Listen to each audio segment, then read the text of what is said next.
Magandang umaga sa inyo, Pilipinas. Okay, nakaset up na yung mic natin. Okay. So, ulitin ko, kung mag-a-apply kayo ng trabaho sa akin o sa kahit na kanino, huwag kayo nagko-comment lang, tapos sasabihin nyo, ako ba pwede dyan? I-PM nyo, ako ba pwede dyan? Taka na, walang tatanggap sa inyo ng trabaho, kung ganyan kayo mag-apply. Mag-apply ka ng diretso, magdala ka ng resume doon sa kung saan ka mag-a-apply, tapos mag-apply ka ng diretso. Yun ang standard na application, hindi yung ako ba pwede dyan.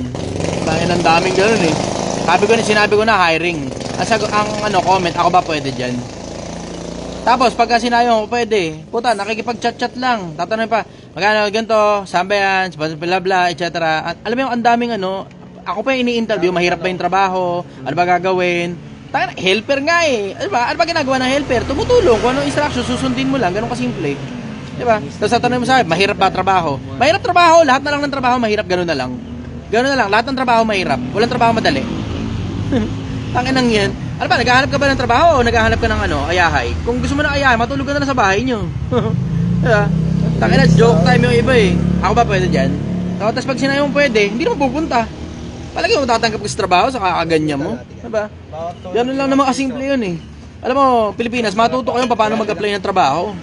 Pag mag-apply ka ng trabaho, dapat seryoso ka talaga sa pag-apply ng trabaho. Hindi yung puta, pigsa, Chong, may pigsa ka sa ilo. Meron talaga malaki. Nasa loob eh. Gusto kong pakita sa inyo dito sa loob. Namamaga nga yung nguso ko dito banda. Itong isang piraso na to, masakit eh. Mamaga yung nguso ko, mamaga yung mukha ko. Ayun. Bakit di nag-notify sa akin live mo? Hindi ko alam, baka hindi ka kasi naka-ano. Mag-ano kayo, tag ito? Favorite yan eh. Mag-favorite kayo. Dapat i-favorite niyo yung page ko para mag-notify sa inyo diretso. So, ulitin ko, doon sa mga nag-a-apply ng trabaho, pumunta kayo rito. Hindi naman ako naghahanap na masyado marami po. Kung mo, kahit criminal ka nga, tatanggapin kita rito. Basta ayusin mo lang sarili mo, di ba? Pero ano magagawa ko sa inyo? Doon sa mga putak, mag-a-apply ka ng trabaho sa akin, tapos sasabihin mo, ako ba pwede dyan? Pag sumagot ako sa iyo, hindi ka naman pupunta. Putang inang nyo. Ano gusto nyo? Tanggapin ko kayo sa chat-chat. Diba? Okay, sige, tanggapin kita sa chat. Tapos ano gagawin mo? Trabaho ka dyan sa bahay nyo? Ganun? Maglilinis ka dyan? Hindi, sige, ito, 500 piso. Sa chat ko din papadaan. Pero hindi ko bibigay sa'yo. Tanginang yan.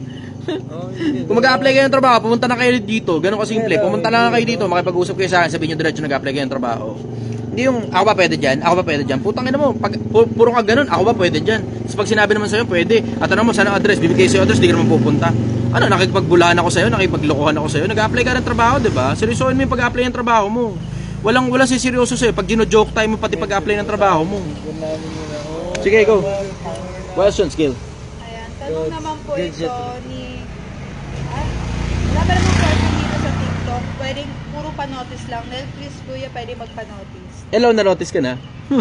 Magandang umaga sa'yo.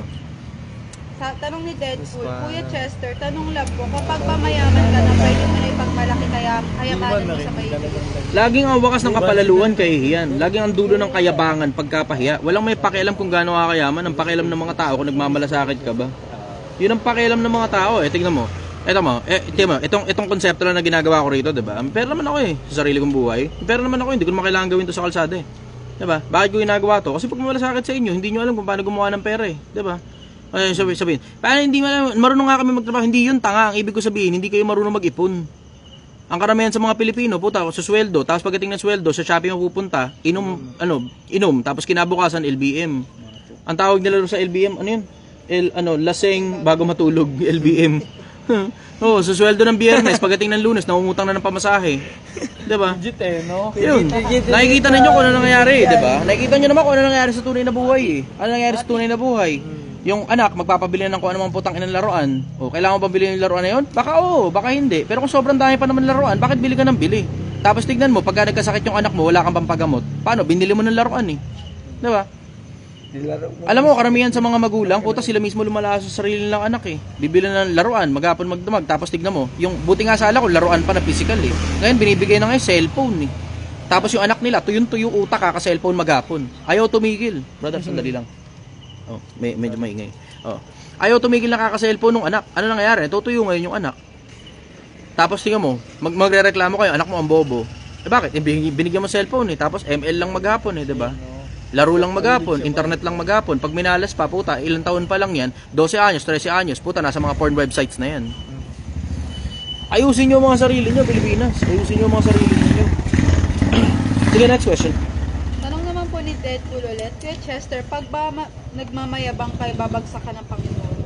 Oo, kasi ang nagpapakataas, ibinababa. Ang nagpapakababa, itinataas. Law of nature yan, yung nagmamayabang, tignan mo, lagi ang dulo pagkapahiya. Nakita nyo naman ako, ano nangyari doon sa mga nagyabang sa social media, di ba? Yung isang ang sobrang yabang na millionaire lang, lampas-lampas na daw siya sa pagiging millionaire, asa na siya ngayon? Yung isang ang nagyabang-yabang nung mayaman challenge, tignan mo, nakulong. Di ba? Tapos meron pang lumalabas na video niya, na audio niya ng pakikipag-usap niya na nanghihingi siya ng tulong sa tropa niya para ma-bail siya kasi wala daw siyang kapera-pera, 300,000 kailangan. Akala ko ba sobrang yaman? 'Di ba? Tangina na pambail 300,000 namumulubi ka. See? Kita nyo, lagi ang dulo ng kayabangan pagkapahiya. Lagi ang dulo ng kayabangan pagkapahiya. Yung isa nga, nakita nyo, 'di ba? May kotse pa siya ganun, tapos may mga bahay pa, tapos may mansion pa siya, tapos bla bla etc. Ngayon wala na naniniwala sa kanya kasi sobrang yabang niya eh. Kahit totoo pa yung kotse niya, kahit totoo pa yung bahay niya, dahil sa sobrang kayabangan niya, nawalan siya ng credibility. Yun ang sagot ko ron. Sige, next question. Tanong na hindi ko maintindihan ang pangalan, anong tawag sa taong may perang walang character? Wala, may pera lang. Money rich, character poor. Maraming ganyan eh. Kahit nga yung pag binasa mo yung bandang dulo ng Apocalypse, ay yung bandang dulo ng Biblia, yung Apocalypse. Pero mga tao, iyong sinabi, ako'y mayaman. Tapos ang sabi ng Diyos, hindi, ikaw'y dukha. Pinapayo ko sa'yo, bumili ka sa akin ng ginto na bla bla na para ikaw'y yumaman. Sabi ng Diyos yun eh, dukha ka. Kahit gaano pa karami pera mo, pagtingin na sa'yo ng Diyos dukha, wala ka pa rin kwenta. Character poor ka pa rin. Hindi naman yung dami ng pera nagpapataas sa social standing ng isang tao eh. Oo, didikit sa'yo mga linta. Mga taong may diferensya rin sa mga ugali nila, mga taong may diferensya rin sa finances nila, didikit sa'yo. Pero it doesn't necessarily follow na mahal ka ng mga tao na yun. Kasi tignan mo, pag nawalan ka ng pera, magmumukha kang gago. Yun ang sagot ko ron. Next question. Tanong naman ito ni Aldrin Lizada, dapat bang tulungan ang kapamilya na parang walang ganang umahon sa hirap? Hindi, yaman lang sila malunod. Kasi sila nga mismo ayaw umahon sa hirap eh, di ba? So ano ibig sabihin? Kahit ano pa tulong na gawin mo dyan sa mga tao na yan, walang pag-asa yan. Ang pinakatulong na magagawa mo dyan, ayusin ang mindset. Pero pagdating sa pera, wag mo na bibigyan ng pera yung mga tao na yan. Kung magpapaayos sila ng mindset, yun, pwede mo nang pinakatulong yun sa kanila. At mas malaki pang ang tulong yun sa kanila kaysa ibigay mo sila ng pera eh. Bakit? Kasi pagka binibigyan mo ng pera yung mga taong ayaw umusad sa hirap, yung mga taong maluluho, yung mga sugarol, yung mga adik, ang labas nun, kinukonsenti mo lang yung kalokohan nila. Yun ang sagot ko ron. Next question. Tanong naman po ito, hindi siya tanong para sabi ni Tensky o Conal, mali, pag mayaman, ibigay mo sa akin yung iba para masaya ako. Sa bagay, ubro naman yung pagkakapilosopohan, di ba? Kahit sa akin may bigay pera mo, okay lang eh. Pero syempre, obviously, hindi ko naman din tatanggapin yung pera mo, bibiro lang ako. Sige, next question. Tanong ni Dead... Pusog ka dito. Sorry. Babagsak talaga yan. Ingat ha. Dahan-dahan kayo sa biyahe. Solid mo, Good boss. night. Idol, pwede pa. Oh, shoutout dito. Liga dito. Shoutout ka rito. Shoutout po sa amin. Baka lang masarap kayo. Angelo Malakas, tsaka Billy. Yeah. Billy Mina. Kasi idol ito. Solid sobra. Ayos. Maraming salamat, brother. Good luck sa 1M. 1M. Inihintay ko yung 1M eh. Maraming salamat dun sa wishing of good luck. Pero hindi naman ako maasa sa luck eh. Tinatrabaho ko. Mas prefer ko yung tinatrabaho kaysa umasa. Sige, next question. Tanong naman po ni Why No Drizzy, Kuya Chai Chester, anong... Alamin mo kaya muna yung cellphone nila. Tapos yung gamitin yung pang-monitor. Pwede sir, mainit. Ha? Susunod ang camera. Pwede dito, hawakan ko. O yan.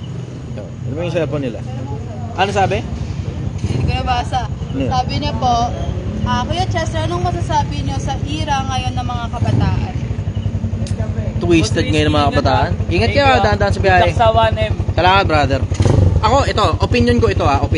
Siyempre, wala naman ako sa statistic to back this up eh. Pero nagbabase ako doon sa mga personal na experience ko galing sa mga tao. Ito opinion ko. Ano? Yan. Ako sa ganito. Salamat po sa idol. Dahan-dahan, ingat sa biyahe. Thank you. Ito opinion ko galing sa mga nakikita ko sa paligid. Yung 3:1 ng ikalawang Timoteo. Ay, kanino to? Oh, yun. Okay. Yung 3:2 ng ikalawang Timoteo, sa mga huling araw, ang mga tao ay magiging maibigin sa sarili, maibigin sa salapi, mayayapang. Yun ang napapansin ko sa mga kabataan ngayon eh. Mga kabataan ngayon, sobrang mahal na mahal yung sarili nila. Hindi na nga nila mahal yung magulang nila eh. Tapos, maibigin sa salapi, sobrang, alam mo yun, tangina mukhang pera yung mga kabataan ngayon eh. Kahit mali na yung ginagawa nila. Basta pera. Paano babasahin pala yung tanong mula dyan? Hindi, hawakan ko na lang. Okay. Move lang sa pinakadulo. Ayun, yun ang pansin ko. Tapos, mayayabang. Mga kabataan niya, wala pa nararating. Akala mo, napakalalayo na nararating sa mga kayabangan nila. Yung alam mo, yung wala pa silang nararating. Pero kung umasta, akala mo malaman yung resume. Tangin ng mga tao yan. Anyways, ayun. Yan na napapansin kong common denominator ng maraming kabataan yan. Obviously, hindi naman lahat ng kabataan gano'n. Kasi meron pa rin namang mga kabataan na maayos pa rin na upbringing. Pero hindi lahat ng kabataan okay pa ngayon. Mga bagsakan ng mga kabataan yun, supply na. Ang dami nila. Ano yun? Half rice lang daw, sir. Okay. Magkano to? Ah, Subali, 130? 130. 130. May 30 pesos ka, brother? Yung mga, baka kulang ako sa barya. Namumulubi ako sa barya. Tanong po ito yung mga bumibili sa akin kadalasan mayayaman eh. Kundi 500, 1,000 yung dala eh. Namumulubi tuloy ako sa barya eh. Okay, go. Yan, tanong naman Uy, po. may nagsend 50 stars. Hello, salamat. Jacob. May nagsend ulit 50 stars. Salamat, Ryan Razon. Weird to. Nasa kabilang account nga pala ako ngayon. Naninibago ako, may mga nakakapag-send ng stars. Deactivated kasi yung stars ko dun sa kabila. Hindi ko naman alam na activated pala yung stars dito. Okay, thank you for the roses. Smells so good. May heart din. Diabot, boss. Diabot, magkano yan? 19. 19? Kaya baka meron ka pa? Ito, Yun. 19, Yan. 20, 21, 22. Pwede na yan. Sure. Para babalik ka pa uli sa akin susunod. Matuto kasi kayo magpaluwal. Discount ba? Discount. Ang gusto ng mga customer lagi may discount. Hindi lahat ng pagkakataon makapag-discount ka. Pero at least kahit pa paano, brother. At least kahit pa paano, di ba? Yung konting ini-atras mo ng kaperaso na konting barya lang naman, iaalago mo yun sa mas mahabang panahon. Kasi, sigurado, babalik-balik sa akin si brother. Sige, go. Next question. Question po ito ni FRMTHGHTT. Yung hirap ng pangalan mo eh. Kuya, nakita po kita kagabi. Baka po pwede kayong ma-interview for our research lang po. Salamat. Dito, punta kayo dito. Hindi na para ako pa yung pupunta sa inyo. Punta na lang kayo dito. Ano trip nyo? Gusto nyo interviewin dito? Gusto nyo magtanong? Punta kayo rito. Nandito lang ako. Sulitin nyo na to, Pilipinas. Sulitin nyo na to habang nandito pa ako. Maniwala ka, pagkatapos ng Project 1M, baka mahirapan ka ng hagilapin pa ako. Kasi papunta ng Project 10M yan susunod. Sige, next question. Tanong Uy, naman may po 35 stars, oh. Dirt de Guzman. Good evening. Good morning na pala. Okay, go. Tanong po ito ni Mark Arnaiz. Ano pong masasabi niyo sa mga networking na mahilig mangulit? Yun ang hanap buhay nila eh. Alam mo, okay lang naman yung mahilig makulit. Ang nakakabuisit lang talaga sa akin personal sa mga networking hindi yung pangungulit eh. Okay lang yung kulit-kulitin mo ako, ayos lang yun eh. Pero nakakabuisit sa akin yung ginagamit yung pangalan ko para palabasing tangina, alam mo yun, mini-mentor daw ako ni ganito, mini-mentor din daw ako ni ganyan. Tapos, alam mo yung ginagamit yung pangalan ko para mang-invite ng mga tao. Subukan nyo, tangina, makukulit kayo ginagamit nyo yung pangalan ko. Sige, subukan nyo, isa-isahin ko kayo. Gamitin ko yung pangalan ninyo para patunayan sa social media na itong mga tao na to scammer. Huwag nyo gagamitin yung pangalan ko sa pag-i-invite ng mga tao, 'di ba? Huwag nyo gagamitin yung pangalan ko. Okay lang sa akin na gamitin yung mga bagay na pinagsasabi ko sa social media kasi lahat naman yan libre. Mga bagay na pinagsasabi ko sa social media, libre lang yan. Pinamimigay ko lang sa mga tao yung taba ng utak ko. Pero gagamitin mo yung pangalan ko para mag-invite na para bang ang dating pag pinapunta mo yung tao na yun, makikita niya ako sa opisina yung networking. Hindi mangyayari yung kahit kailan. Ngayon pang nasa social media na ako, hindi mangyayari yung kahit kailan. Huwag niyong gagamitin yung pangalan ko para mag-invite. Ang kukulit nyong mga lintik kayo. Ang kukulit nyo. Nababalitaan ko pa rin yung iba pinagbibigyan ko na lang pinababayaan ko na lang kayo Pero tignan mo, pag isang araw nagising ako tapos wala sa hulog yung gising ko, ipopost ko talaga yung mukha mo sa social media, sabihin ko scammer ka. Tangin ang kukulit nyo ang kukulit nyo Okay lang sa akin na mangulit kayo, huwag nyo lang gagamitin yung pangalan ko para mag-invite ng mga putang inang trip ninyo, 'di ba? Okay lang sa akin yun. Walang problema kahit pumasok ka pa kahit sa ang networking, wala akong pakialam sa iyo. Pero huwag mong gagamitin yung pangalan ko para mag-invite ng mga tao na para bang ang dating magkikita-kita tayo sa opisina pag sumama sila sa'yo. Tangina kayo. Mga scammer kasi, ang daming mga networker scammer, kaya nabuburat ako sa buong industriya na yan eh. Hindi naman lahat, pero ang dami-dami talaga nilang scammer. Tangina, para bang pag ang dating pag binigay mo yung pera mo sa kanila, magiging milyonaryo ka. Ganun ang dating eh, ganun ang tunugan. Tingnan mo, pakinggan ninyo yung mga pinagsasabi nila. Ang tunugan, pag binigay mo yung pera mo sa kanila, nag-join ka sa kanila, magiging milyonaryo ka. Ganun ang dating eh, na para bang walang ibang pag-asang para maging milyonaryo. Ganun ang dating. Tapos niloloko pa nila yung mga tao, mag-business ka, ikaw mag-business. Talaga ba, pagka pumasok ka sa networking, business mo yan? Hindi mo business yan, tanga. Hindi mo business yan. Rehistrado yan sa kung sino mang mga tao na korporasyon at hindi ka kasali dun. Hindi ka kasali dun. Ikaw, nakiki-business ka lang sa kanila, hindi nga business yan, tawag sa'yo, freelance salesman eh. Freelance salesman. May mga tao ka lang sa ilalim mo, pero pare-pares kayo mga freelance salesman. Hindi kayo ang may-ari ng networking company. Huwag kayong nagpapaloko na mag-business ka, tapos kunyari ka, pagka sumali ka dun, may business kang sarili. Wala kang business sa sarili. Wala kang business sa sarili, hindi ka kasama sa mga may-ari niyan. Ang totoo niyan, pagka nakulitan nga sa'yo mismong may-ari ng networking, tatanggalin ka nila dyan. Paano business mo yan? Diba? Masahol ka pa sa empleyado dahil ang empleyado binabayaran, sinesweldohan. Pag lumitaw sila, may sweldo sila pagkatapos ng maghapon. Ikaw, pag lumitaw ka, wala kang na-invite, wala kang pera. Yun ang totoo dyan. Diretsahan lang tayo, wag tayo maglokohan. Yun ang totoo dyan. Sige, next question. Tanong po ni Thriftings lang to. How much na po total capital nyo since sinimulan mo yung 1M challenge? Ano to, yung total dito, 50 mil. Yung total na, na puhunan dito. Lahat-lahat to, 50 mil. Yun. Tanong po ni Claudine, ango na po ba kayo? Mahabang parang, sa harap ng barangay. Tanong po ni Dale Salvador, 1996, when po debate yun ni Bugoy? Waiting here, ha ha ha. Tangina. Malabo sa sabaw ng pusit na pumalagyan. Tangina, parang babae na nga siya ngayon eh. Hindi nyo napapansin yung mga post niya ngayon, nagpaparinig na lang. Tangina, parang kang babae, Bugoy. Hindi mo nga mabanggit yung pangalan ko eh. Yung parang ang dating eh, nakikita nyo yun, di ba? Yung, yung habang in English niya kasi, parang ang dating, while they're all talking shit behind you, you're just in Mindanao sipping your watermelon juice. Parang gano'n ang dating eh. Nakikita niyo yun, tangina, nagpaparinig na lang siya. Kadiri ang puta. Mula nung binanatan ko siya, dati chill, relax lang siya eh. Nung binanatan ko, biglang nagboboboxing na ganun. Tapos biglang ngayon, nagpaparinig na sa social media. Tangina, gawain baklayan, brad. Kung haharapin mo ako, harapin mo na lang ako, pero wag mo akong paringgan. Hindi mo kayang lumitaw sa akin? Kaya kailangan mo pa ngayon magparinig? Wag kang magkunyaring mataas ang social value mo, brad. Tangina, patunayan mo yung mga pinagsasabi mo sa social media. Especially yung mga sinabi mo tungkol sa Diyos. Patunayan mo. Hindi yung tangina, chill ka. Talagang kailangan mo talaga mag-chill. Kailangan mo talaga mag-relax. Kasi halata sa'yo na stress ka eh, diba? Halata sa'yo na stress ka. Sige, next question. Tanong naman po ni Dandy522, bakit ka daw laging bad trip? Hindi naman. Maanghang lang ako magsalita. Mukha lang akong inis, pero deep down, kalmado ako. Kailangan ko lang talaga magsalita ng ganito yung tunog. Jake, salamat sa 10 stars. 2 dudes na. Kailangan ko lang talaga magsalita ng ganito tunog. Ang dahilan para makatch ko yung attention ng mga tao. Yun. Pero deep down, kalmado ako.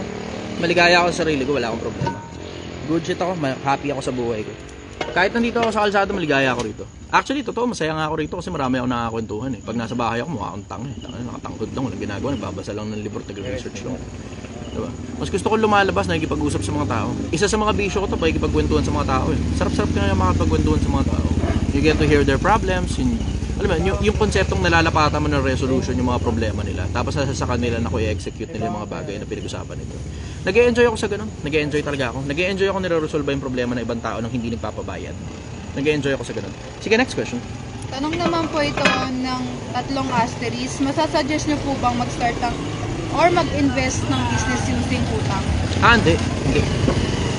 Hindi ko sinasuggest yan. Isa sa mga pinakadelikadong bagay na pwede mong gawin yan pagdating sa pera. Yung nagsimula ka ng negosyo, tapos di mo naman alam kung papaldo, tapos nangutang ka para sa puhunan. Yan ang pinakamabilis na paraan para ibaon mo yung sarili mo sa utang. Ingatan nyo ang sarili nyo sa ganun. Alam mo, meron yung isang nadali ng ganyan eh. Yung kasi si Robert Kiyosaki, ganyan yung sinasabi. Pag meron ka daw ikaw sobrang gandang idea, mangutang ka tapos execute mo. Wala ka namang assurance na magre-respond sa'yo yung merkado eh. Oo, sobrang ganda nga ng idea mo on paper. Pero yung actual, maraming mga problemang hindi mo ina-expect. Tignan mo, katulad nun eto, bigyan kita ng partida na. Eto, Bigyan ko kayo ng malupit na partida. Pakinggan nyo ako ngayon, sa akin muna, sandali, atensyon ninyo. Meron akong ituturo sa inyo, isa sa mga pinakamalalaking bagay tungkol sa pagnenegosyo. Bibigyan na kita ng partida. Eto, matututunan mo sa akin, hindi ko alam kung narinig mo na to sa ibang mga tao, pero type yes kung nakikinig ka ngayon. Sa akin muna, atensyon nyo, Pilipinas. Type yes kung nakikinig ka ngayon. Pakinggan mo muna ako sandali. Lalo na sa mga nagbabalak magnegosyo, type yes.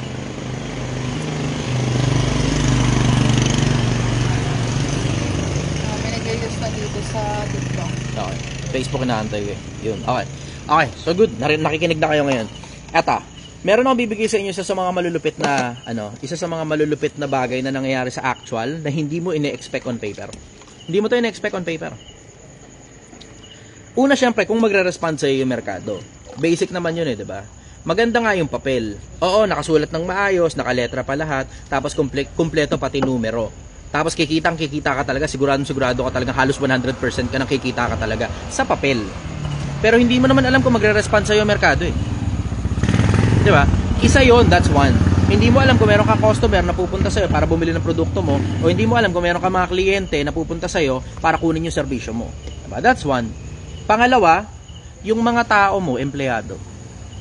Yung mga empleyado mo. Diba? Yun yung isa sa mga struggle ko kanina eh, diba?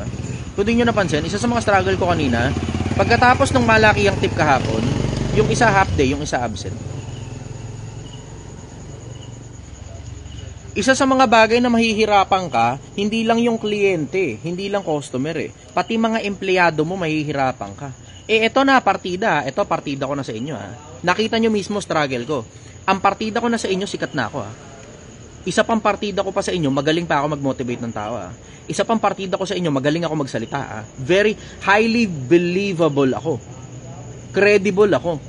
Pero with all the credibility, with all the wisdom, with all the fame that I have in social media, kita mo, pagkatapos magbigay ng malaking tip kahapon, yung isa absent, yung isa half day. Nakita nyo? Hindi mo alam kung ano mangyayari. Hindi mo alam kung ano ilalabas sa susunod na araw pag magne-negosyo ka. Kasi, tignan mo, partida na nga ako ha. Ako, kilala na ako sa social media. Tapos magaling pa ako magsalita, magaling pa ako mag-motivate ng tao ha. Tangina, hindi nga na-motivate yung mga tao para pumasok ngayong araw eh. Nakita ninyo? Kita nyo yung struggle ko kanina na kaming dalawa ni Gil yung namamalengke na supposed to be si Gil at saka merong isa pa siyang kasamang driver na na tagabuhat din at the same time. Sila dapat yung mamamalengke. Anong nangyari? Ako na malengke kasama si Gil. Hindi yun ang plano eh. Hindi yun ang plano. Hindi nasunod yung plano. So ano ibig sabihin? Kahit gaano pa kaganda yung plano mo, hindi mo alam kung magre-respond sa'yo merkado at hindi mo rin alam kung susunod ba sa'yo yung mga empleyadong binabayaran mo. Yun ang isa sa mga struggles ng yun ang ilan sa mga struggles ng mga negosyante. Kahit gaano pa kaganda yung paper, kahit gaano pa kaganda yung calculations, kahit gaano pa kaganda yung market study mo. Kahit sa market study mo, tangina papaldo ka talaga ng pera, dun sa actual nagkakaroon talaga ng totoong mga problemang hindi mo ina-expect. Hindi mo ina-expect yun na hindi susunod ang tao kay Chester. Hindi mo ina-expect yun. Bakit? Kasi ang expectation, tangina galing magsalita ni Chester, bla bla bla bla bla bla bla. Kaya yung mga empleyado niya sumusunod sa kanya, hindi ganun. Hindi automatic yun. Hindi ko kontrolado ang isip ng mga empleyado ko. They have their own minds, they have their own finances, they have their own problems. Pag isa sa mga tao ko namatayan ng nanay o ng tatay o ng anak o ng kamag-anak nila, hindi ko makokontrol na a-absent talaga sila at hindi magiging masama para sa akin yun. Hindi ko makokontrol yun. Kung alimbawa, isa sa kanila, dahil syempre, pagurang kami rito, bugbugan dito yung trabaho namin, buhatan. Kung isa sa kanila magkasakit, hindi ko kontrolado yun kung a-absent sila. At hindi ko naman sila mapipilit pumasok pag hindi nila talaga kayang pumasok. Kahit pag gaano ka galing magsalita, pag tungkol sa empleyado mo na ang pinag-uusapan, hindi mo sigurado kung gaano ka kagaling mag-motivate ng empleyado mo. At hindi mo rin sigurado kung gaano kagaling sila tumanggap ng motivation mo. Nakuha mo yung Pilipinas, tapos ngayon magne-negosyo ka ng isang negosyong galing sa utang, gaano ka kasigurado na papaldo talaga yan?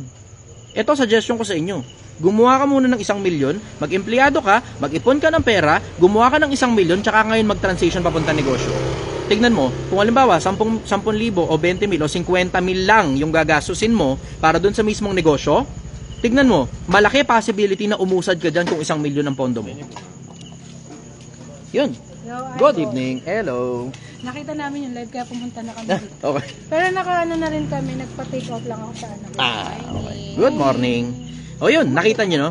Nakuha nyo yun, Pilipinas, lalo na doon sa mga gustong magnegosyo. Nakuha nyo yun, naintindihan nyo yung konsepto. Naintindihan nyo nga, type yes kung naintindihan nyo yung konsepto.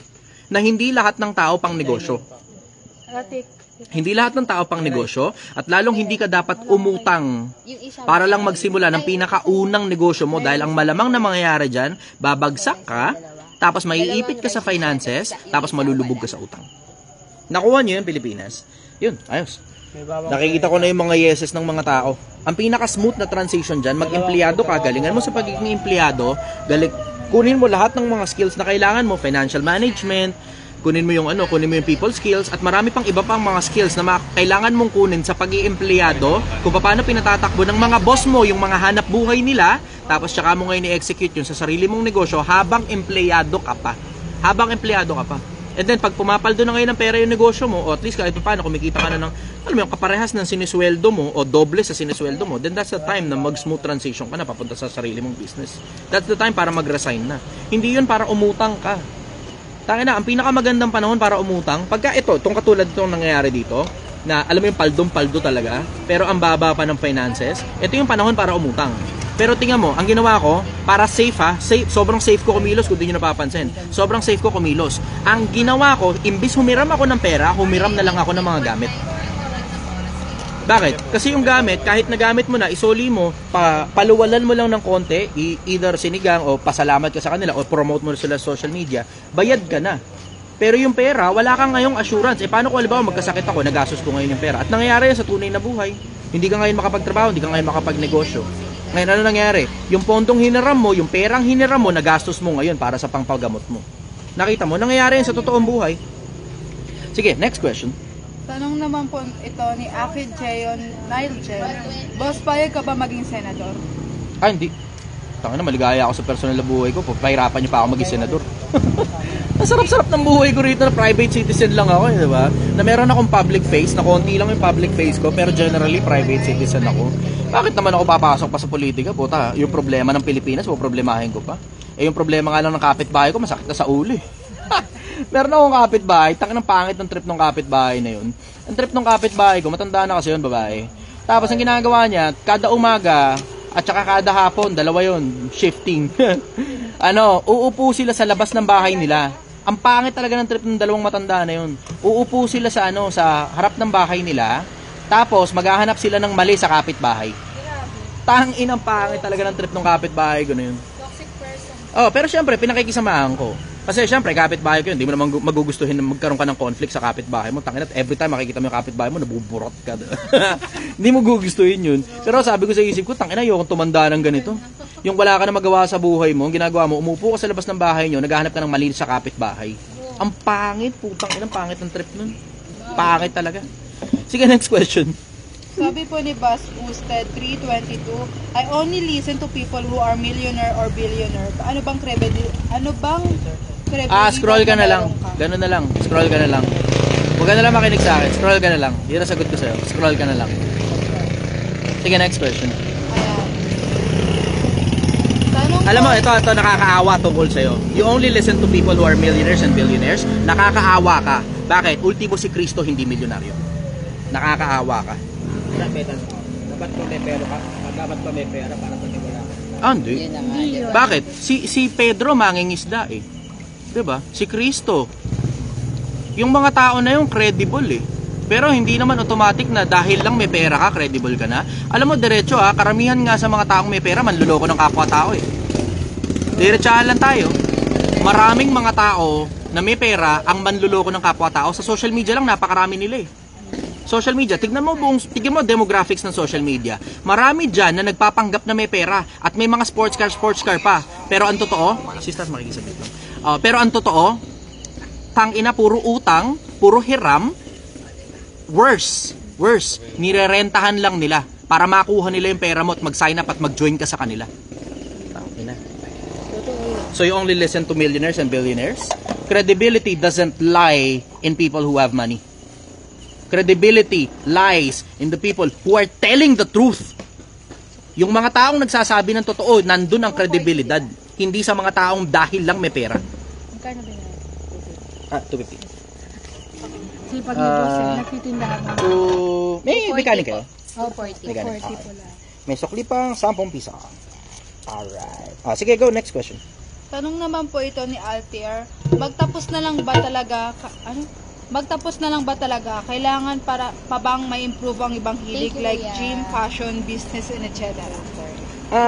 You would, ingat kayo, dandan sa biyahe, you would want to have as many activities as, hindi naman siguro as possible, as you want. I will say, as you want. Bakit? Kasi hindi magiging boring ang buhay pag marami kang pinagkakaabalahan versus yung isang piraso lang pinagkakaabalahan mo tapos suya ka na rin sa ginagawa mo. Hindi automatic na dahil negosyante ka, masaya ka sa negosyo mo kahit pumapaldo pa ng pera yung negosyo mo. May mga tao nga akong kakilala na hindi nila gusto yung negosyo nila, minana lang nila galing sa magulang nila pero ang daming pera. Tapos ang masakit pa nun, yung iba sa kanila, miserable. May mga taong akala ng mga iba successful sila pero they just want to kill themselves. Pinakamagandang halimbawa, Chester Bennington, with all the success that he has. Diba? Yung success na meron siya, na sikat siya sa buong mundo, sobrang dami niyang pera, sobrang dami niyang fans sa iba't ibang parte ng mundo, pero nagpakamatay pa rin siya. Kurt Cobain, isa rin. Minsan ba, Brad? Ito minsan yung naisip ko eh. Minsan kasi, bilangan mo lang yung mga bagay na na meron ka na hindi kayang bilhin ng pera. Kala mo yung bilhin. Hindi binibilang ng mga tao yun. Alam mo yun nga, nakakalungkot sa mga tao. Ang mga pinaka-importanting bagay, yung mga bagay na hindi nakikita ng mata. Pero yung mga bagay na hindi nakikita ng mata, hindi masyadong importante sa mga tao. Tangina, no? Twisted. Sige, next question. Tanong naman po ni Clark Garrett, sa tingin mo boss, kung walang pera si Bugoy, sino siya ngayon? Baka rapper siya, ganun. Kasi may skill naman talaga siya eh. Gusto mo na diretso Ito, pwera muna bash kay Bugoy. Kasi tinututulan ko lang naman si Bugoy doon sa mga bagay na sinabi niya sa social media. Pero him as a person, wala, okay lang sa akin. Bahala ka kung gusto mo magparami ng asawa. Diba? Iyon ang trip mo eh. Wala naman, tangina, fan ako ng Live and Let Die eh. Ang dahilan lang naman kung bakit ko siya binabarata sa social media, dahil doon sa mga bagay na pinagtuturo niya sa mga tao eh. Doon dahil sa mga tinuturo niya sa mga tao. Pero kung di niya man tinuturo sa mga tao yun at kinikwento lang naman niya 3 asawa niya, okay lang yun.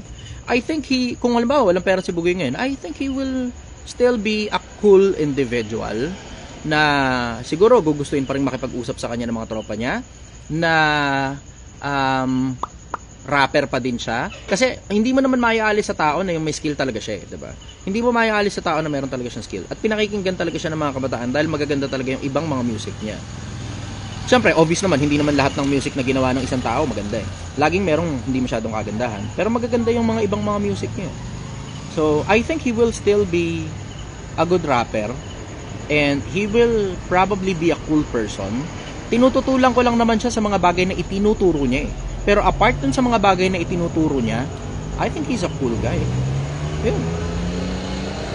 Yun. Tanong po galing kay Zale. Boss, question ko, sa financial status mo ngayon, hanggang kailan mo kayang mabuhay nang hindi ka nag-Uber? Hanggang mamatay ako. Yun. Hanggang mamatay ako. Ako personal ha. Hanggang mamatay ako. Kasi hindi mo naman alam kung gaano ako kabarat sa buhay. Barat ako sa buhay. Sa sarili ko, personal. Hindi naman kasi ako matanda na ako masyado para sa mga travel eh. Tanda na ako para sa travel, flashy, sports car. Diba? Masyado na ako matanda para dyan. Ako personal, nagmamanage ako ng sarili kong finances na kung personal na expense ko lang. Siyempre sa negosyo, 100,000 yan. Pero kung personal na expense ko lang, maligaya na ako sa 500 piso isang araw. Kung personal lang kasi ako lang naman eh. Diba? Nako, may mga taong nakapaligid sa akin every now and then. Pero kung ako lang sa sarili ko, ako lang mag-isa nabubuhay, tapos walang empleyado, tapos walang ganito, walang private secretaries, walang mga, alam mo yun, mga, kung ano-ano pa ng mga empleyado ko, ng mga binabayaran ko mga tao, kung ako lang, barat ako sa sarili ko. Hindi ako masyadong mahilig sa luho. Ngayon tatanong mo, meron ka bang ganito, meron ka ba ganyan? Oo, meron ako nun. Nabili ko na lahat ng gusto ko. Wala na ako hinahabol. Hindi mo lang alam kasi kung gaano ka mahal mag-maintain ng sports car eh. Hindi mo lang kasi alam kung gaano ka mahal mag-maintain ng sports bike. Hindi mo alam kung gaano ka mahal mag-maintain ng mga yun kaya hindi ko masyadong pinagagamit. Kaya sabi mo, kung meron kang pera talaga, bla bla, etc., dapat afford mo yung maintenance. Oo nga, afford nga yung maintenance. Pero hindi kasi yun ang punto eh. I would rather mag-invest na lang ako sa mga kapwa-tao ko kaysa bumili ko ng sports car at magyabang-yabang ako sa social media tulad ng ginagawa ng maraming mga influencer nyo Pilipinas. Ang trophy para sa, when you get old enough, pag masyado ka ng matanda at masyado ka ng matured enough, hindi ka na masyadong interesado sa mga flashy ng mga bagay. Tingnan mo, pinakamagandang halimbawa si Ramon Ang. Si Ramon Ang. With all the money that he has, 'di ba?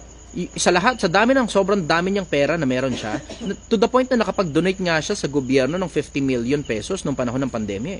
Para makapag-donate ka na binigay mo lang yung pera na yun, binigay mo lang yung pera na yun, para makapag-donate ka ng 50 million pesos, putang ina, hindi mo alam kung magkano worth ng isang tao para lang makapag-donate ka ng 50 million. Binigay lang yun, Pero tignan mo, siya mismo nagsasabi, kung hindi nga lang daw dahil ini-interview siya, hindi siya masusuot ng relo. Hindi siya masyado mahilig sa mga flashy na mga bagay-bagay. Nothing beats humility. Nothing beats humility. Wala pa rin tatalo sa kababaan loob. Kasi sa kababaan loob, alam mo, mga mahihirap, nananatiling mahirap sa pagpapanggap na mayaman kung hindi nyo napapansin. At ang mga mayayaman, nananatiling mayaman sa pagpapanggap na mahirap.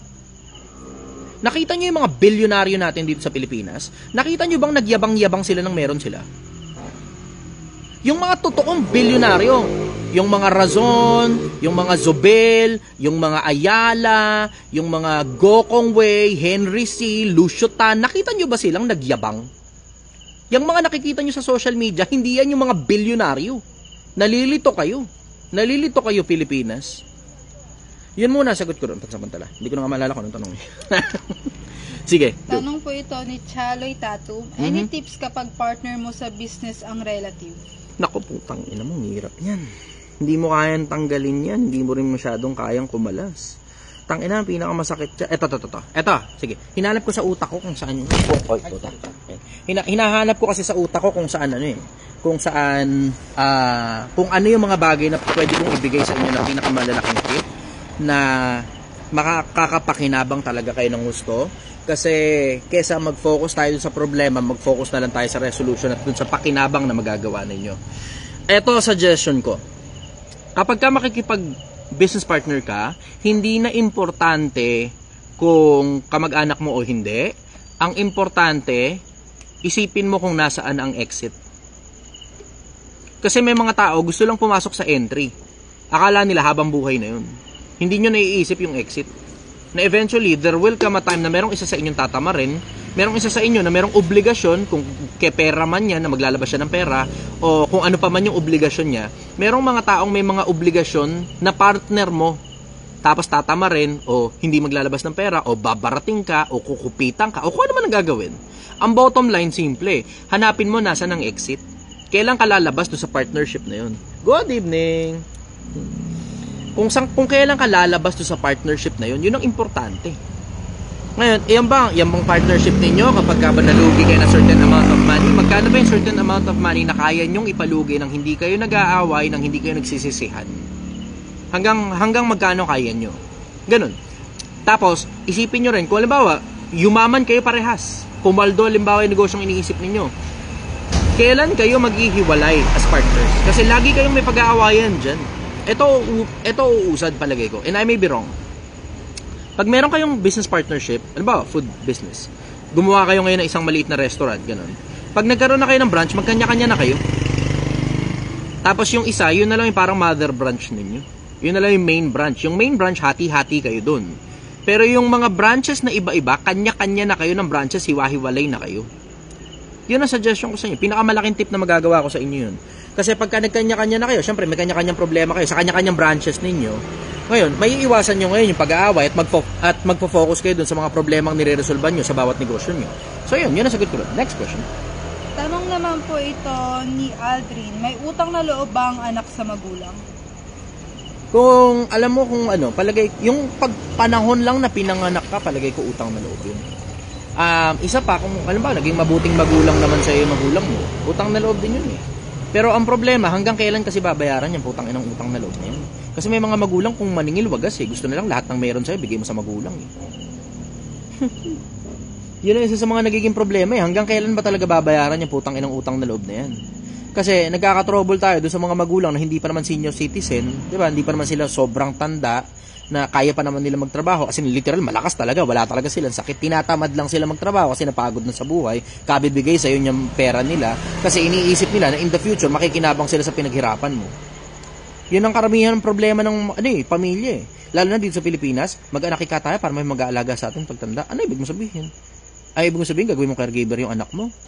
Diba? Yung ba ibig mo sabihin na pagka tumanda kayo, hindi kayo mag-iipon ng para sa sarili nyo. Ngayon, alsabahala na lang doon sa mga anak ninyo kung sino mag-alaga sa inyo. Diba? Kung tungkol sa utang na loob, the fact na pinanganak ka dito sa mundo, oo, may utang na loob ka sa magulang mo. Pero hanggang kailan at magkano ba yung pinag-uusapan niya na utang na loob? Ngayon, sabihin ng iba, hindi naman ikaw mababayaran yun. Hindi talaga mababayaran ng pera yun. Pero hindi rin naman dapat maubos lahat na lang ng pera mo, kababayad mo sa putang inang utang na loob na yun. Diba? Yun ang sagot ko ron. Next question. Tanong naman po ito ni Missy. Kuya, can you talk about men's first love theory? Hindi ko alam kung ano laman ng theory na sinasabi mo men's first love theory. Hindi ko alam kung ano laman nun. At hindi ako masyadong mahilig kasi mag-discuss ng mga bagay na hindi ko naman alam kung ano laman. Kung wala akong detalye tungkol sa isang bagay, hindi ako presentado alsado. Kilala nyo ako, ang brand ko, hindi ako presentado alsado sa mga bagay na hindi ko masyado naintindihan. So dahil kinabitan mo ng theory, hindi ko ngayon alam kung ano laman ng theory na yun. Kung kinabitan mo siguro kung ano masasabi mo sa first love ng mga lalaki, baka sakaling may masabi pa ako. Pero nilagyan mo ng theory So it's as if para bang specific na theory yung tinutukoy mo. Mahirap magsalita ng bagay na hindi ko naintindihan. Ang sumasagot bago makinig ay kamang mga natutoy kahihiyan sa kanya. Yun ang sagot ko. Next question. Sabi sa'yo ni Dominic 24, patawa ka, si Bugoy nga pinapasagot mo sa'yo, hindi mo nga siya afford ng budget mo. Magkano ba putang inang bugoy mo? 20 minutes niyan, 2.5 lang eh. Isang araw ko rito 10,000, afford ko ngayon ilang 20 minutes niya. 'Di ba? Patawa ka. Alam mo, yan kasi hirap kapag yung boss ninyo, yung idol niyo hindi sumasagot. Kayo ngayon ang obligado na tumahol-tahol on his behalf. Tangina, hindi ba kayo nahihiya niyan yung idol niyo di pumapalag? Hindi ba kayo nahihiya niyan yung idol niyo nagpaparinig na lang? Tangina, kabaklaan sa akin yung pagpaparinig sorry pero sa akin, tangina paringgan mo ako, kabaklaan sa akin yung pagpaparinig. Kabaklaan yan. Hindi mo kaya kasing lumaban head on, 'di ba? So ngayon ang ginagawa mo, nagchichill-chill ka tapos sinasabi mo people are talking trash behind your back. Walang talking trash behind your back, Brad. Hinihingan ka lang ng pruweba sa mga bagay na pinagsasabi mo, pinagtuturo mo sa mga tao. Tinuro mo sa mga tao 'yan 'di ba? O ngayon, panindigan mo ngayon. Asa na mga pruweba mo sa mga bagay na tinuro mo? Kasi kung sundin ng mga tao 'yon, di ipinahamak mo kapwa tao mo. 'Di ba? O kayo ngayon, patawa ko. Hindi, tanga. Nakakaawa kayo. Mga bulag kayong mga tagasunod ng idol nyo na hindi kayang patunayan yung sinasabi niya. Sige, next question. Walang naman po ito ni Nig Santos. Anong masasabi mo sa mag-asawa na yung babae ang nagtatrabaho at lalaki ang naiiwan sa bahay? As long as, alam mo, yun kasi trouble kain pride yun diba? So syempre, bilang lalaki, kain pride sa iyo kasi ikaw yung obligadong magtrabaho, diba? Pero as long as I think and I may be wrong, as long as napapagkasundoan, wala naman ako makikitang problema doon. Lahat ng bagay napapagkasundoan kasi pera lang naman yun Hindi naman pera pinaka-importanteng bagay sa buhay Kung alam ninyong mas uusad ang finances ninyo na yung lalaki ang nasa bahay at yung babae ang manager o vice president ng kumpanya, I don't think there's anything wrong as long as nagkakasundo kayo at napag-usapan yun, pinagkasundoan yun.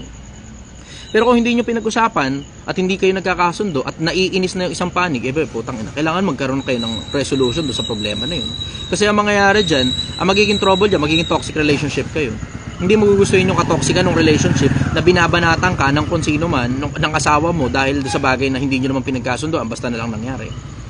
Pero kung mas nagme-make sense naman na yung babae nagtatrabaho, kasi meron akong isang nabalitaan meron akong kwento na narinig galing sa tropa na hindi ko naman personal nakilala yung mga involved, pero alam mo yun, nakita ko na sometime in the past. Alam ko yung pangalan, alam ko yung mukha, pero hindi ko alam kung ano ugali. Vice president yung babae, tas ang napang-asawa niya janitor. Sinigang na baka, brother. Sinigang na baka. 120 lang to, isang order kasama na kanin. So merong ganong relationship Yung babae vice president ng kumpanya, tas yung lalaki janitor. Pogi talaga si kuya. Pogi si kuya Tapos si ate naman kwarantahin na. Nagmamadali ng makahanap ng umapapang asawa. May tanong ako. Yung kanina about credibility. Tapusin ko lang to, brother.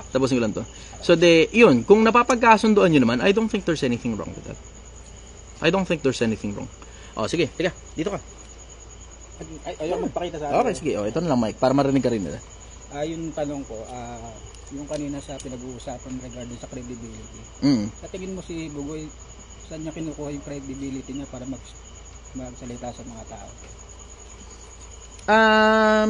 Siguro dahil rapper siya. Isa pa dahil sikat siya. Isa pa dahil mapera siya. Doon niya kinukuha yung credibility. Pero hindi naman kasi yun ang talaga ang batayan ng credibility in the first place eh. You can make people believe dahil doon sa, ang tawag doon, glittering generalities. Yun ang tawag doon sa propaganda tactic. Glittering generalities. Ano glittering generalities niya? Sikat ako, may pera ako, rapper ako. Yun ang glittering generalities niya eh. Pero ito problema mo, hindi naman kasi sa generality nakukuha ang credibility. Ang credibility nakukuha sa detalye. Pag inungkat mo detalye, doon na ngayon magkakaproblema. Tignan mo, ungkatin mo detalye, maintindihan mo kung sino si Bugoy. Doon nagkakaproblema eh, pag inungkat mo sa detalye. Parang naiwagaan lang ko, bakit may mga tao naniniwala sa mga ganun? 400 okay. Okay ba? Minsan magtatawa. Marami kasing bata, brother. Ang audience nila, puro bata. Kung di mo napapansin, ang audience nila, puro bata at saka mga uto-uto. Yun ang audience nila eh, bata at saka uto-uto. At saka mga tropa rin nila, ganun. Mga taong feeling cool, ganun. Gusto mo sumama sa mga cool. Yan? Yung kung ano yung mindset mo, yun din yung na-attract mo. Oo, pare-parehas naman sila ng mindset. Thank you po. Pare-parehas sila ng mga mindset. Gusto nila may papakitang gilas, may kayabangan. Yun ang trip nila eh, kayabangan. Alam mo, normal yan sa mga bata. Sa mga bata, yung ganong klase ng mindset, kayabangan. Normal yan sa mga bata. Kaya tignan mo, yung mga huling katulad nila Franklin Muñaño, sila Josh Mojica, puro mga kayabangan yung mga yun eh. Yung mga, ano tawag dito? Yung mga iminamarket nila sa publiko, puro kayabangan, flashy. Diba? Pero once you get old enough, tapos hindi ka na masyadong interesado sa pera, hindi ka na masyadong interesado sa kasikatan, bla bla, etc., maiintindihan mo na ang buhay, in general, simple. Masarap mabuhay ng tahimik. Hindi mo gugustuhin yung buhay na flashy na puro kayabangan ka. Kasi unang-una matatarget ka ng mga linta. Pangalawa, ang hirap i-maintain ng ganong klase ng lifestyle. Ang hirap magpanggap, brother. Sobrang hirap magpanggap. So sa akin, maging totoong tao ka na lang. Yun ang gagana para sa akin. Maging totoong tao ka na lang. Kasi nagyayabang-yabang ka social media. Tingnan mo, ang hirap magpanggap eh. Kasi tignan mo, sa pagpapanggap, naiipit eh. Si Bugoy noong nakaraan, parang nasa Europe yata. Ganun. Nagbibilang ng pera sa gitna ng maraming tao. Sino gagawa nun sa tunay na buhay? Yung totoo, ginagawa mo ba talaga sa tunay na buhay? Nagbibilang ka ng pera sa gitna ng maraming tao. Diba?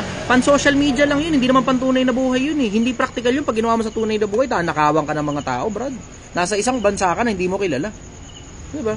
Wala ka sa sarili mong bansa. Tignan mo, gawin mo sa Quiapo yan. Tumayo ka ron, tapos magbilang ka ng pera. Tangina. Yun ang sagot ko ron. Saan niya kinukuha yung credibility niya? Sa glittering generalities. Pero pag inungkat mo yung detalye, tignan mo yung detalye. Ang detalye, meron siyang mga bagay na sinasabi niya hindi niya kayang panindigan. Hindi niya kayang panindigan. Yung hanap ka sa dinner pa niya nun si Franklin Muñaño. Sabi, hanap ka ng ebidensya na sinabi ni God na huwag ka magparami ng asawa. Humanap ka, walang ganyan. Hindi nga, may nababasa nga ako. Para sa Quran at saka sa Biblia. Kaya nga, hinahamon ko siya ng debate. O ngayon, hindi siya pumapalag, tapos nagpaparinig parang babae. Sige, next question. Tanong po ni Ender, Kuya, totoo bang mas madaling gumawa ng 10 million kaysa gumawa ng 1 million? Nasa 2 million na kasi ako ngayon. Palagay ko, oo. Kasi inuungkat ko tuloy experience ko personal. Hayop na yun. Oo, mas madaling gumawa ng 10 million mula sa 1 million.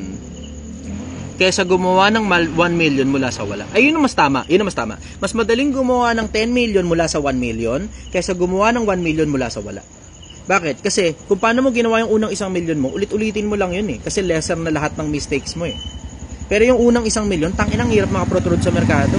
Yun ang pinakamahirap. Di nyo napapansin, di ba? Dito sa Project 1M, di nyo napapansin ang bagal. Walang dugas eh. Pero madali lang naman kargahan to eh. Pagka may dugas to, tangina tignan mo, 3 buwan, kaya to 1 million. Kakargahan mo lang nakakargahan, dudugasin mo lang. Dugas lang katapat. Magdagdag ka lang ng pera dito, kunyari sobrang daming customer, tapos 20,000, 50,000 a day ka. Pero hindi naman kasi yun yung totoong nangyayari. Baka mangyari yun mga banda November, December pa kasi sobrang dami ng pera ng mga tao doon. Pero itong ganitong panahon, hindi ka makaka 20 mil, 30 mil lang ganitong panahon. Kasi unang-una nasa probinsya ako, wala ako sa Metro Manila eh, diba? So ngayon, yung mga taga Metro Manila mga may pera, kailangan patuloy lumabas ng Metro Manila para pumunta sa akin. Tapos yung mga iba-ibang mga tao galing sa iba-ibang lugar, kailangan patuloy bumiyahe ng sobrang layo. Pero kung nasa Metro Manila ako, nandun ang sentro ng kalakaran eh, diba? Madali yung ganun. Pero dahil nga nasa probinsya nga ako, nakita mo yung konsepto, ang bagal. Malaki na 10,000 ako isang araw eh. Tapos hindi naman malinis sa tubo yung gross yun. Ayoko kasi dugasin. Tangin hindi masaya yun pag dinugas mo. Wala na, game over na pag dinugas mo na. Pag dinugas mo yung Project 1M, wala na, game over na. Madali lang naman magkarga rito eh. Lagyan mo ng 5 milyon, restaurant na kagad to. 'Di ba? Tapos sabihin mo lang 1 million yun. Hindi ayoko nang ganun. Hindi masaya yun. Ang daming gusto mag-invest dito eh. Ang daming gusto mag-invest. Yung iba, yung isa nangungulit pa. Galing ng Amerika, 5 million daw ilalagay niya rito. Ayaw ko nga eh. Hindi nyo ba maintindihan? Hindi kasi ang purpose nito kumita ng pera. Hindi ang purpose ng Project 1M kumita ako ng 1 million. Ang purpose ng Project 1M para maipakita ko sa'yo na kahit ano pa yung hanap buhay mo, kaya mong kumita, kaya mong mag-ipon, kaya mong talinuhan hanggang umabot ka ng 1 million. Yun ang konsepto. Hindi yung parang ako magkakaroon ng 1 million. Okay na eh, ayos na ako sa buhay ko. Hindi ito para ako gagawa ng pera. Oo, magkakaroon ako ng 1 million and I will keep that for myself. Sa akin yun eh, 'di ba? Pero ang bottom line yan, simple, hindi ko ginawa tong Project 1M para ako kumita ng 1 million. Gusto kong pakita sa inyo kung paano.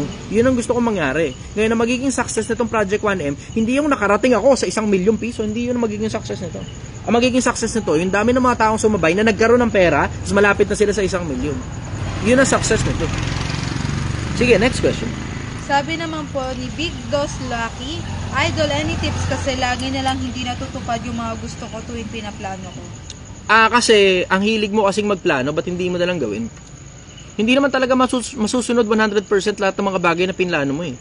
Magkakaroon ka ng mga problema, tapos re-resolvehin mo yung mga problema.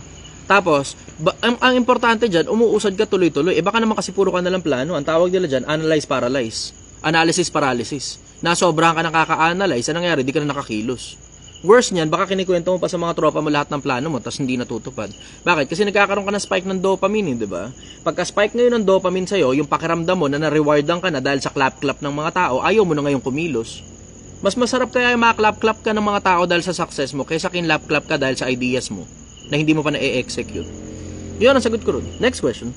Eto, tanong naman po ito ni Zergs MJ. Totoo ba natatama rin ka mag-aral kapag nag-working student?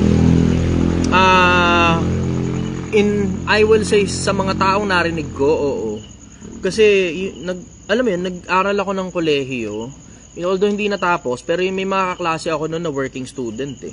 Tapos yung mga working student na mga kaklase ko noon, sila mismo tinatamad ng paminsan-minsan pumasok. Kasi syempre pagpagod ka na eh. Isa yung pagpagod ka na. Multiple factors eh. Isa yung pagod ka na, tapos siya ka ngayon papasok. O sa school naman, napagod ka sa school, hindi ka ngayon makapasok sa trabaho. You cannot serve 2 masters at the same time. Yun ang sabi sa Biblia. Ngayon, isa pang factor doon, yung konsepto na, kumikita naman ako ng pera, ba't mag-aaral pa ako? Diba? Bakit ba ako nag-aaral? Para kumita ng pera. O, kumikita naman ako ng pera ngayon, ba't mag-aaral pa ako? Yung ganun. O, yun. So, ako, I will say, oo. Totoo yun. Maraming mga tinatamad na kapag nag-working student. Yun ang sagot ko rin. Next question. Tanong po ni Bass Boosted 322, open po ba kayo sa podcast discussion kasama ng mga millionaire? Marami na akong ganun in the past. RDR Talks, diba? RDR Talks. Yung kay Mix Jose, diba? Mga legit na mga milyonaryo yung mga tao na yun eh. Yun. Marami na akong ganun in the past. Kung may mag-iimbita sa akin, oo, lang ako. Yun. Tanong lang po ni Jim Castillo, tanong lang po, ano pong pinagkaiba ng Catholic sa Islam? Ang Katoliko, under ng Kristyanismo. Ang Islam, hindi ganun. Ang Kristyanismo, under ng mga anak. Siyempre, hindi i-claim ngayon ng Judaismo na hindi naman totoo yun. Pero ang claim ng mga Kristyanismo galing sa Biblia, lahi ni Isaac ang mga Kristiyano. Ang mga Islam naman, lahi ni Ismael. Magkapatid yun, si Isaac at saka si Ismael. Kaya kung makikita mo, ang mga pinakamalalaking reliyon sa mundo, Islam at saka Kristyanismo. Kristyanismo in general, hindi lang Katolisismo. Kristyanismo in general. Yung dalawa yung pinakamalalaking religion sa mundo. So yun ang sagot ko rin. Tanong naman po ito ni Brian. Any tips of 26 years old na nagtatrabaho sa LGU dito sa amin as shifting, sana po mapansin? Mag-ipon ka. Kung gusto mo na makaalis sa trabaho mo o masaya-masaya ka sa trabaho mo, mag-ipon ka. Hindi na importante kung masaya ka o hindi. Ang bottom line nun, simple. Pagka nagka-problema ka, kailangan may pera ka. Na oo, may benefits ka kasi LGU ka nga. Meron kang, baka may apps like ka pa, ganun. Kung tatrabaho ka man sa PNP, ganun, o sa military. Pero, ang bottom line yan, kailangan may pera ka. Kasi, ang problema sa karamihang nagtatrabaho sa gobyerno, ang daming dumadaan sa inyong pera pero di nyo tinatabi. Kasi iniisip nyo, marami na naman pera sa December eh. Eh paano kung hindi yung politikong gusto ninyo ang naboto, tapos yung politikong kalaban pala nung, di ba? Trouble mo dyan, baka matanggal ka. Kasi may mga ganung mga politiko eh, yung mga, alam mo yun, straight out, gusto lang talaga nila yung mga taong loyal sa kanila. Na kapag ka alam ng loyalista ka nung kabilang politiko na dating nakaupo, eh tatanggalin ka. May mga ganun eh. May mga ganung instances eh. So ako, suggestion ko sa inyo, hindi na importante kung ano pang industriya ang kinabibilangan mo, dapat lagi kang ready for anything. Mag-ipon ka ng gusto. Yun ang suggestion ko ron. Ilang minutes na? Wait lang po, sir. Hindi ko si makita eh. Baka po dyan sa ating, Hindi ko rin makita eh. Pinut mo lang. Wala nga eh. Hindi ko makita. Sige, okay na. Next question. Tanong po ito ni AG, motivation naman po bago matulog. Huwag na. Tangina, pag minotivate kita bago matulog, mamaya hindi ka makatulog niyan, puta. Bukas na lang motivation. Pagising mo, kumilos ka, banata mo na kagad yung babanatan mo. Matulog ka ng 8 oras. Importante yun sa katawan. Kasi pag bitin-bitin ng tulog mo, magkakasakit ka. Tulog ka ng 8 oras. Tapos hindi naman importante yung babawasan mo yung tulog mo para maging successful ka eh. Kung gusto mo talaga umusad ang buhay mo, gusto mo umusad ang finances mo, gusto mo umusad ang pamilya mo, yung 16 hours na gising ka, pagkatapos matulog ng 8 oras, sapat na yun para ayusin mo lahat ng kailangan mo ayusin sa buong maghapon. Yun ang sagot ko. Yeah, 56 minutes na daw. Okay, sige. Last question para masarado natin ng 1 oras to. Ito, tanong naman po ito ni Bossy. Any tips po hindi ko po kasi mapigilang hindi magsugal. One way or the other, titigil ka pa rin dyan. One way or the other, titigil ka. Uy, tip na to. Sa lahat, brother ha. Ayun, may tip tayo. Thank you po. Magkano yung in-order niya?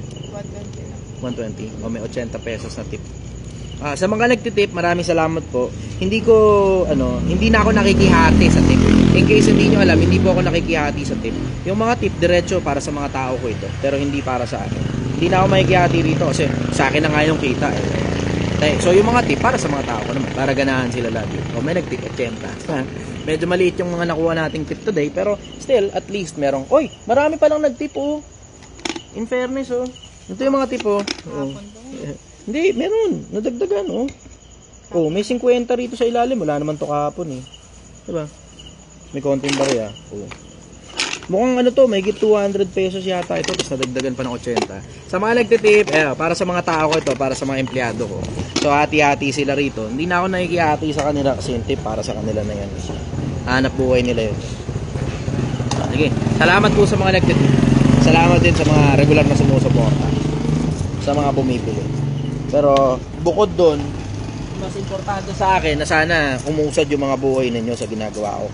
Kasi yun talaga ang pinaka-goal na to. Ang target dito, hindi maging milyonaryo ako. Kasi okay naman ako sa buhay ko, maligaya na ako sa lahat ng meron ako. Maligaya rin ako sa lahat ng bagay na wala ako. Ang importante sa akin dito, yung buhay ninyo. Ang wish ko, sana yung mga buhay ninyo maging maayos, magkaroon kayo ng sapat na pera para kung sakali mo magkaroon kayo ng problema, kaya nyo ngayong resolbahin yung mga problema ninyo. Overall, gusto ko sana na magkaroon kayo ng higit kesa dun sa kailangan ninyo. Diba? Hindi para ipagyabang, pero para dun sa mga panahong talagang kailangan nyo talaga, na merong may sakit sa pamilya, o nasunugan kayo, o ganito, o ganyan. Meron kayong meron kayong dudukutin, meron kayong bubunutin. Isa pa, gusto ko ring maintindihan nyo kasi na pagdating ng panahon na sobra-sobra na yung pera mo, sana maalala mo na may gumawa sa'yo. Sana maisip mo rin na hindi naman pera ang purpose kung bakit ka nabubuhay. Sana maisip mo na merong dahilan kung bakit ka nabuhay dito sa mundo. At yung pera, saglit lang yan. Sa saglit na panahon, sa'yo yung pera mo. Pinahiram lang sa'yo yan. Kasabay din ang pagpapahiram sa'yo ng buhay. Pero pagkamatay mo, paglipas ng 100 taon, hindi na sa'yo lahat ng pera mo. Lahat ng sasakyan mo, hindi na rin sa'yo. Lahat ng mga motor mo na magaganda, hindi na rin sa'yo. Lahat ng bahay mo, lahat ng properties mo, lahat ng lupa mo, wala ka ng pag-aari dito sa mundo. Kasi pag-aagaw-agawan na yan ng mga anak mo. Pag-aagaw-agawan na yan ng mga apo mo. Ni isa dyan sa mga yan, hindi na mananatiling iyo. Ang mananatili na lang na iyo, yung mga mabubuting ginawa mo, na iginawa mo sa pangalan ng Panginoon. Magandang umaga sa inyo, Pilipinas. Magkita-kita tayo uli bukas. Pero sir, pwede bang mag-last question? Maganda kasi itong question na to. Sige. Okay. Tanong po ito ni Super M. Sabi niya, "Hi boss, I'm not bragging po pero po kasi ang kita ko po ngayon is more than 10 digits po. Hindi ko na po alam kung ano pong gagawin ko sa pera. Ano po kayang suggestion ninyo?" Totoo? Parehas tayo ng problema eh. Totoo. Hindi naman kasi, hindi naman, alam mo, hindi, ang pinagkaiba nating dalawa, hindi naman sobrang daming pera, bla bla, etc. tumarating. Hindi ganun eh. Ang konsepto kasi, yung, alam mo yung sobrang barat ko kasi sa sarili ko, kasi lahat ng gusto ko, nabili ko na eh. Yung, alam mo yun, lahat ng sobra, magiging sakit na lang ng ulo sa akin eh. Yung, di ba, recently nga lang, nagbenta ako ng mga big bikes ko, kasi yung, pinaglagyan kong lugar ng mga big bikes ko, binabaha. Pero yung tsamba lang naman na baha na yun, kasi yung baha, hanggang labas lang ng bahay. Pero yung tsamba ng baha na yun, lumampas ng parang 1 o 2 dangkal sa loob, dun sa garahe. Tangina, andun yung mga motor, tapos ngayon, ano nangyari, yung mga big bikes, yung iba na, alam mo yun, nabasa yung ng tubig baha, yung parang, yung ilalim, kung tawagin nila, parang belly pan. May mga iba doon, pinapinturahan ko pa. Tapos may mga iba doon, yung isa, yung R1 ko, pang naman, nasabi ko tuloy, gagawin. Naka-powder coat kasi yung gilid nun. Yung gilid naka-powder coat. Pina-powder coat ko yung gilid eh. Yung sa, nakalimutan ko anong tawag doon eh. Yung sa, may crankcase yata ang tawag doon. Pina-powder coat ko yun. Tapos nung pina-powder coat ko, nung mabaha, tangina na bakbak yung powder coat. Hindi ko alam kung hindi ba maganda yung pagkaka-powder coat o ano ba. Pero nabakbak yung powder coat. Tapos yung Harley, nabakbak yung pintura nung mugs. Tangina na, burot ako, binenta ko lahat. Ang natitira na lang sa akin, yung Virago. At saka yung putang ina, hindi nga pala private conversation to. Putang ina talaga. Gago na yan. Napasobra. Wala na, hindi ko na makaalis yun sa Facebook. Putang ina tuloy. Tang ina yun. Ano ba yung tang inang usapan? Napasarap ang kwento. Hindi na ito alam gagawin doon niya sa kita ng almost 10 digits. Yung do what I do. Ituro mo sa mga tao kung paano gumawa ng pera. Ituro mo sa mga tao kung paano gumawa ng pera. Gusto mo, punta ka rito, usap tayo, kwentuhan tayo. Hindi ako interesado sa pera mo, pero interesado ako dun sa skill mo. Yung skill mo, pag naituro natin sa maraming iba pang mga tao yan, hindi mo naman magiging kakumpetensya yung mga yun eh. Ang lawak ng Pilipinas, ang lawak ng mundo. Pero isipin mo yung dami ng pamilyang matutulungan mo kapag kaya yung skill mo. Yung skill ha, it doesn't necessarily follow na yung mismong industriya na yun ha. Pero yung skill na natutunan mo kung paano umusad sa buhay, maituturo natin sa iba. Isipin mo kung gaano karaming pamilya yung uusad yung buhay. Gaano karaming kabataan yung magiging maayos sa mga buhay nila at hindi na maniniwala dun sa yung mga course na pinagbebenta sa internet kung paano yumaman. Diba? Marami kang magagawa sa mundo. Sana ang maging legacy ninyo, mga mayayaman, sana ang maging legacy ninyo, yung dami ng mga taong natulungan ninyo, hindi yung dami ng pera ninyo. Kasi, alam mo, once you get in that part of your life, natapos ka na dun sa kayabangan ng buhay na to, marirealize mo na ang totoong trophy, yung dami ng mga kaluluwa na nadala mo sa Diyos. Yun ang totoong trophy. Ngayon, ito ang problema ko. Hindi ko naman alam kung sino dun sa mga yun yung totoo eh. Na oo, meron akong sarili kong inclination. Sinasabi ko lang na hindi ko alam. Bakit? Kasi maraming nakikinig eh. Ito kasi isang problema ko. Kung ako sigurado. Paano kung ako sigurado, tas mali pala ako pagdating sa dulo, ang dami ko pa ngayon nadala sa impyerno. So ang gusto kong mangyari ngayon tungkol sa mga bagay na may kinalaman sa espiritualismo, ikaw mismo, kung sino ka man na nakikinig sa akin, ikaw mismo humanap ng Diyos mo. Hanap ka ng Diyos mo. Hanap ka ng kapayapaan sa puso mo. Hanap ka ng mga bagay na, alam mo yun, kayamanan ng puso na maiaharap mo sa Diyos pagka patay ka na. Diba? Kasi hindi naman ang purpose ng buhay magparami ka ng pera dito sa mundo eh. Diba? Kasi tignan mo, yan mismo, nakikita ninyo. Alam nyo ba, ito Pilipinas, pakinggan ninyo ako. Type yes muna, type yes. Pakinggan ninyo ako. May bibigay ako sa inyo, may divulge ako sa inyo na sikreto ng ilang mga mayayaman na hindi nila sinasabi. May divulge ako sa inyo. Type yes Pilipinas kung gaano karaming mga taong may pera yung gusto magpakamatay. Kasi ang daming lumalapit sa akin eh. May mga tao nasa gobyerno pa lumalapit sa akin eh. Nakikipagkwentuhan lang. Kasi alam nilang hindi naman ako interesado sa pera nila eh. Alam mo, ito kasi ang problema sa mga mayayaman eh. Ito ang problema ng mga mayayaman. Hindi mo alam kung sino yung totoo. Bumalik, okay? So yun, isa sa mga trouble ng mga mayayaman in general yung hindi mo alam kung sino yung totoo sa'yo, sino yung hindi. Kasi sobrang daming linta rito sa mundo. Takina, ang daming magpapanggap na kaibigan mo para lang mahiraman ka ng pera. Ang daming magpapanggap na, pag alam mo, pag mayaman ka, yun isa sa mga problema eh. Pag mayaman ka, yung asin sobra na yung pera mo kaysa sa pangangailangan mo.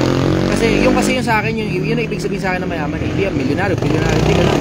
Pero pag sobra na yung pera mo kaysa sa pangangailangan mo, lilintain ka na. Lilintain ka. Tignan mo yung mga OFW, mayayaman yung mga yan eh. May yung kinikita nila higit kaysa sa pangangailangan nila at ng pamilya nila eh. Ano nangyayari? Nililinta sila. Nagsisilapit sa kanila mga tao na hindi naman talaga, alam mo yun, na nalulunod sa buhay, na ang gusto imbis maghanap buhay, ang gusto kunin na lang yung pera nila.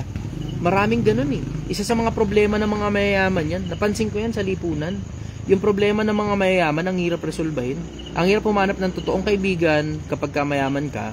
Ang hirap humanap ng totoong kamag-anak pag mayaman ka. Ang hirap humanap ng totoong kadugo pag mayaman ka. Ito worse, ang hirap humanap ng totoong magmamahal sa'yo pag matanda ka na tas mayaman ka. Ang hirap. Ang hirap. Ito coming from those people na personal kong kakilalang talagang tangina, lintik talaga yaman. Meron mga iba sa kanila, alam mo yung kaliwat kanan yung mga babae nila na, kasi meron ako isang kakilalang sobrang yaman talaga. Kaliwat kanan yung mga babae niya, puro mga sexy, magaganda. Pero alam mo, diretso habang nagkikwentuhan kami, 2 bote, 3 bote ng siya mismo nagsabi. Sabi niya, alam mo, lahat naman yung mga sexy ng mga babae na yan, pera lang naman habol sa akin yan. Alam ko naman yun eh. Hindi naman talaga nila ako mahal. Yung pakiramdam na, oo, ang ganda nga na katawan, 'di ba? Pa-fashion show mo nga yung mga yan. Ni-sponsoran niya pa nga eh. Yung isa nga, binigyan pa niya ng sasakyan.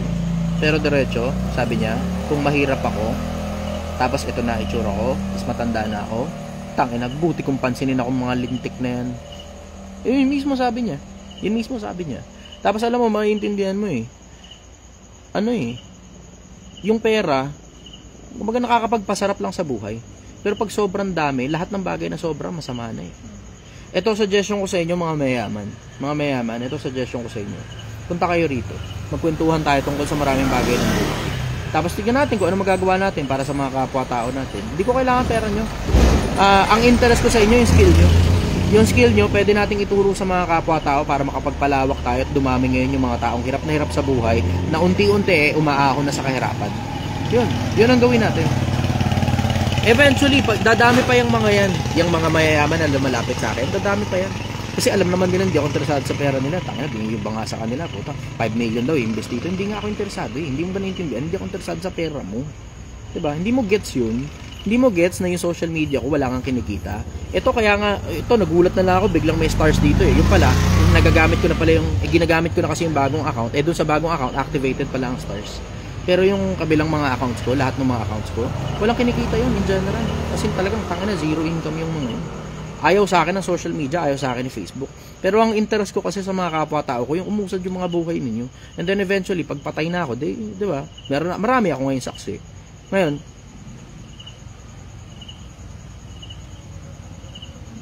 if it's not too much to ask,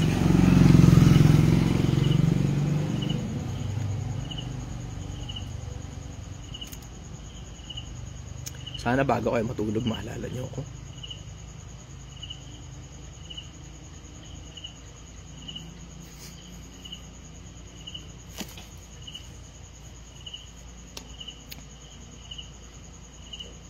Yung bang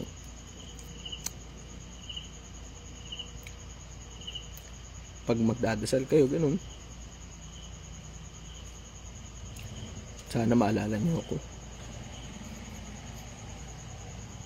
Yan lang. Yun yung bagay na magagawa nyo sa akin.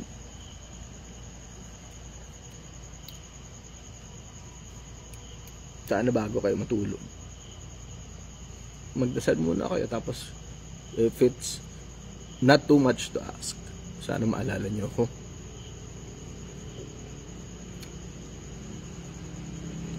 Baka sakali.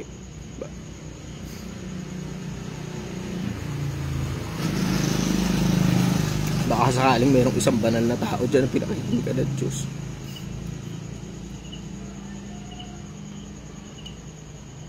Diba? Baka sakaling pag ikaw yung nagdasal tungkol sa akin, baka sakaling pakinggan ka. Magandang umaga sa inyo, Pilipinas. Mahal na mahal ko kayo.